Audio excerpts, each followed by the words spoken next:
Say my name, Heisenberg, I am not in danger, I am the danger. இந்த மாதிரியான dialogue references எல்லாம் எதுக்காக use பண்றாங்க, ஏன் யூஸ் பண்றாங்கன்னு எனக்கு புரியாம இருந்துச்சு. பட் இப்போ நல்லாவே புரியுது இதெல்லாம் எங்க இருந்து வருது, ஏன் வருதுன்னு. S, braking bad. ஸோ ஃபைனலா நான் பிரேக்கிங் பேட் பார்த்து முடிச்சுட்டேன். ஸோ எனக்கு இந்த பிரேக்கிங் பேட் பார்க்கறப்போ ஒரு ஒரு பெரிய விஷயமா இருந்தது என்னன்னா, பேக் இன் 2008 ரெண்டு ஃப்ரெண்டுக்குள்ள நடந்த ஒரு கான்வர்சேஷன், அங்க இருந்து ஸ்டார்ட் ஆன ஒரு கதை இன்னைக்கு இந்த அளவுக்கு ஒரு பெரிய வெப்சீரிஸா வந்து நிக்குது. அண்ட் ஆல்சோ அதுக்கு அவ்வளவு பெரிய ஃபேன் பேஸ் இருக்கு. அண்ட் அந்த டைம்ல யூஎஸ்ல டிவி ஷோஸ் உடைய ட்ரெண்ட் அண்ட் ஹிஸ்டரியே வந்து பிரேக்கிங் பேட் மாத்தி அமைச்சிருக்கு. அண்ட் ஆல்சோ தமிழ் சினிமால எடுத்துக்கிட்டோம் அப்படின்னா எந்த அளவுக்கு தமிழ் டைரக்டர்ஸ் எல்லாமே வந்து அந்த வெப்சீரிஸை பார்த்து இன்ஸ்பயர் ஆகி அவங்க படத்துலயும் அந்த ரெஃபரன்சஸ் எல்லாம் தொடர்ந்து வச்சுக்கிட்டே வராங்க.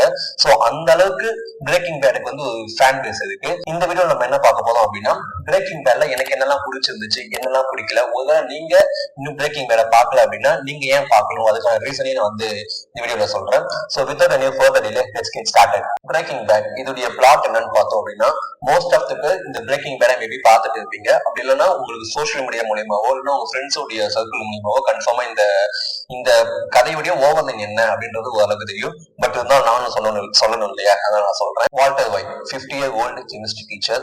அவன் வந்து ஒரு நல்ல ஹஸ்பண்ட், நல்ல அப்பா அண்ட் நல்ல சிட்டிசன், நல்ல human being and also smart, intelligent and problem solver. So அவங்ககிட்ட எந்த பிரச்சனைக்குமே சொல்யூஷன் வந்து இருக்கும்.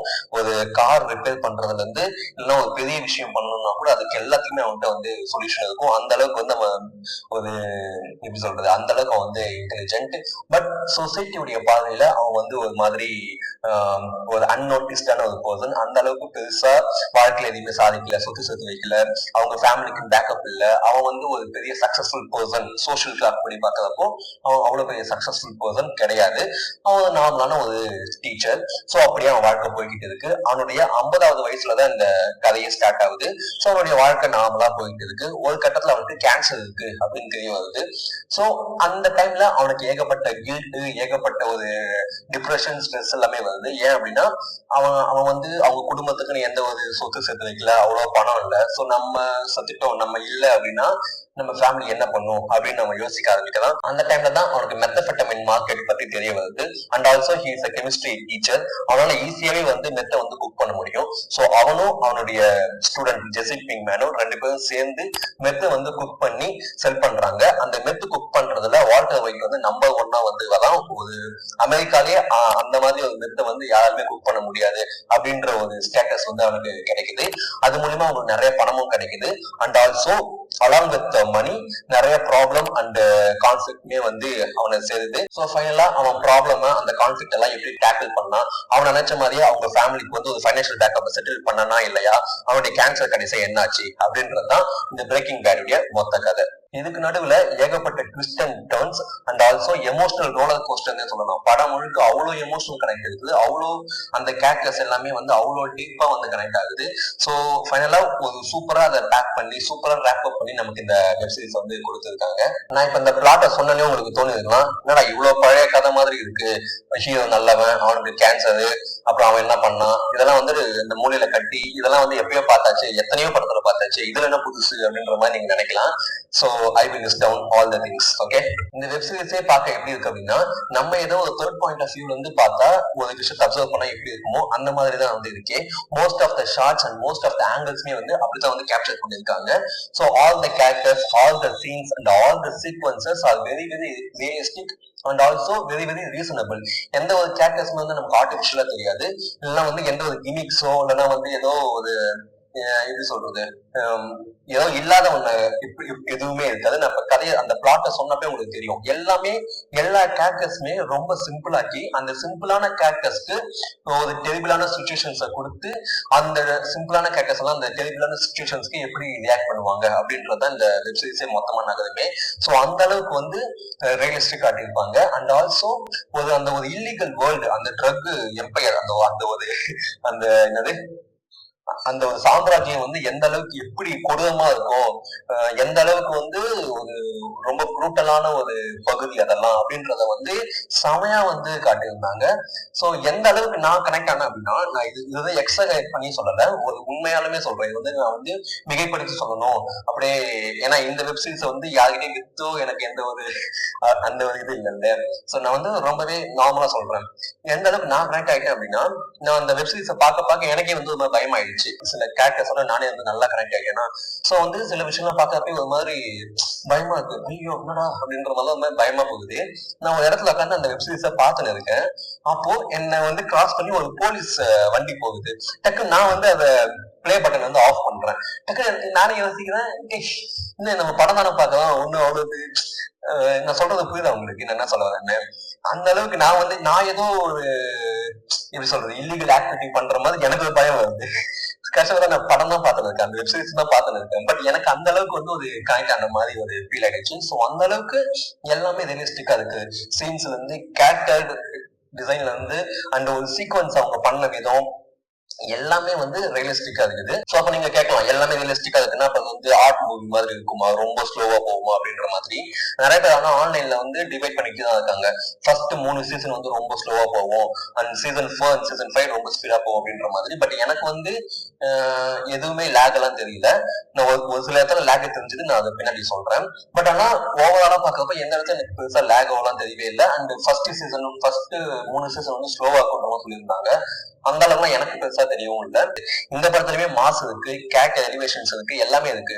பட் அதெல்லாமே எப்படி இருக்கு அப்படின்னா கிளீனா இருக்கு, நீட்டா இருக்கு. They written characters, not stories.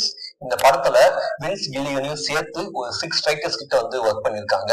So first அவங்க வந்து ரொம்பவே சூப்பரா டெவலப் பண்ண கேரக்டர் யாருன்னு பார்த்தா வால்டர் ஒயிட் மட்டும்தான். அண்ட் தென் இந்த 6 ரைட்டர்ஸும் சேர்ந்து என்ன பண்ணிருக்காங்க அப்படின்னா ஒவ்வொரு கேரக்டருக்கும் வால்டர் ஒயிட்டுக்கு கொடுத்த அந்த ஒரு டெவலப்மெண்ட், அந்த ஒரு கேரக்டர் ஆளுக்கு வந்து கொடுக்கணும் அப்படின்னு சொல்லிட்டு ஒவ்வொரு கேரக்டருக்குமே வந்து ஒரு கேரக்டர் ஆளுக்கு வந்து செட் பண்ணிருக்காங்க. இந்த வெப்சீரிஸ் முழுக்க பார்த்தோம் அப்படின்னா ஏகப்பட்ட கேரக்டர்ஸ் இருப்பாங்க, ஏகப்பட்ட இம்பார்ட்டன்ட் கேரக்டர்ஸ். அண்ட் ஆல்சோ ஒவ்வொரு கேரக்டருக்குமே ஒவ்வொரு ஆர்க் இருக்கு. இந்த கேரக்டர் நம்ம வெப்சீரிஸ் ஸ்டார்டிங்ல பார்த்த அந்த கேரக்டர் அந்த எண்டிங்ல அதே மாதிரியான ஒரு கேரக்டராகவே இருக்காது. ஏகப்பட்ட சேஞ்சஸ் நடந்திருக்கும். எமோஷனலாவும் சரி, அது அந்த கேரக்டர் கோத்ரூ பண்ண விஷயங்கள் எல்லாமே வந்து அவரோட டிரான்சிஷன் ஆகிருக்கும். அண்ட் அந்த டிரான்சிஷன் எல்லாத்தையும் நம்மளால வந்து scene to scene, episode to episode பார்க்க முடியும்.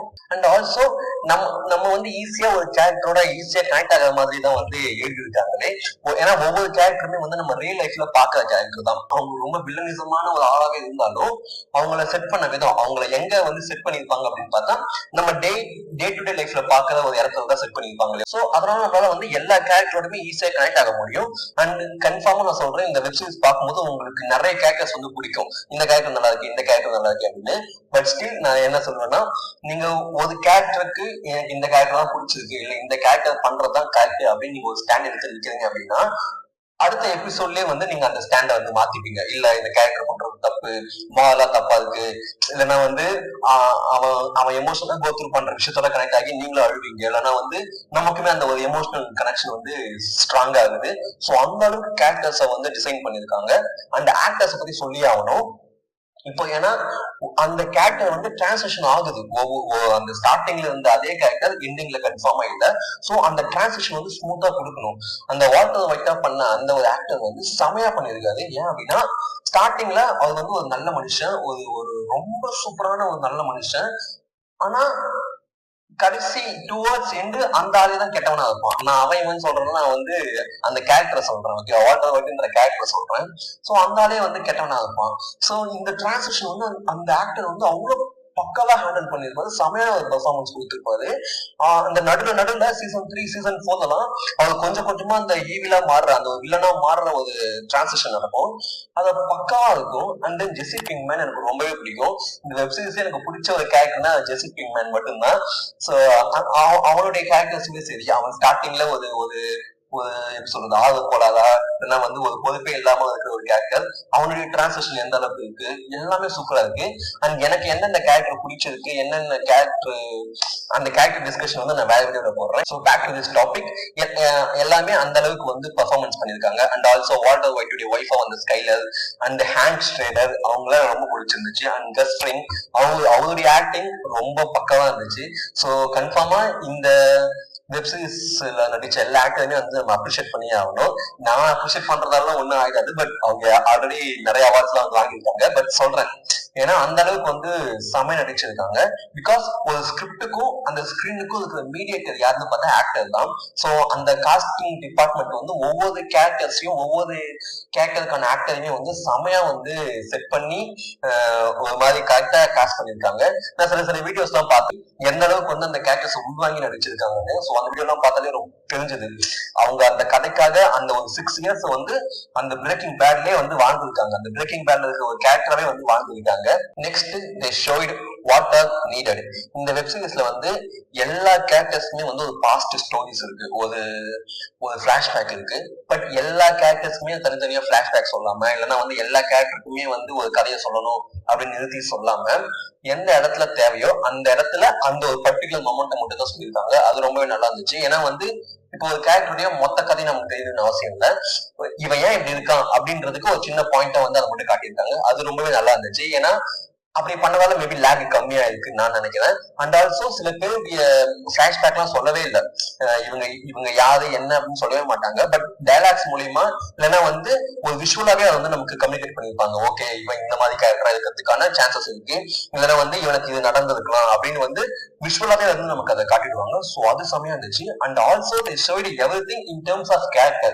இப்போ ஒரு கேரக்டர் வந்து அறிவாளி, அவன் செம பெரிய ஆளு, அவன் வந்தானா நீங்க எல்லாம் காலி அப்படின்னு வெறும் டைலாகா ஒரு 4 பேரை வச்சு பில்டப் மட்டும் பண்ணாம, இவன் வந்தானா நீ காலி அப்படின்றத சீன் டு சீன் நமக்கு காட்டிக்கிட்டே இருக்காங்க. சோ ஏதாச்சும் ஒரு கேரக்டர் வந்து ஏதாச்சும் ஒரு பிரச்சனைல மாட்டிக்கும் போது, இல்லைன்னா வந்து அந்த கேரக்டர்ஸ்க்கு வந்து ஏதாச்சும் ப்ராப்ளம் வந்து வரும்போது, ஏதாவது கான்ஃபிளிக்ட்ல வந்து அது மாட்டிக்கும் போதும் நமக்கு ஈஸியா தெரியுது கன்ஃபார்மா இவன் தப்பிச்சிடுவான், ஏன்னா இவனுக்கு அந்த கேரக்டர் இருக்கு அப்படின்றது.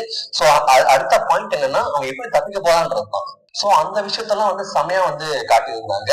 ஒரு பில்டப் மட்டுமே பண்ணாம ஒரு கேரக்டரை வந்து எந்த அளவுக்கு காட்டணும், எந்த அளவுக்கு சொல்லணும், அண்ட் ஆல்சோ அதை ஆடியன்ஸோட எப்படி கனெக்ட் பண்ணி வைக்கணும், கம்யூனிகேட் பண்ணணும் அப்படின்றதையும் அந்த ரைட்டிங் வந்து செமையா இருந்துச்சு. எனக்கு தெரிஞ்சு இந்த வெப்சீரிஸ் பார்த்தாங்க அப்படின்னா ஒரு சினிமா ஆஸ்பிரண்டா இருக்கிறவங்க வந்து வெப்சீரிஸை பார்த்தே ஆகணும்னு நினைக்கிறேன்.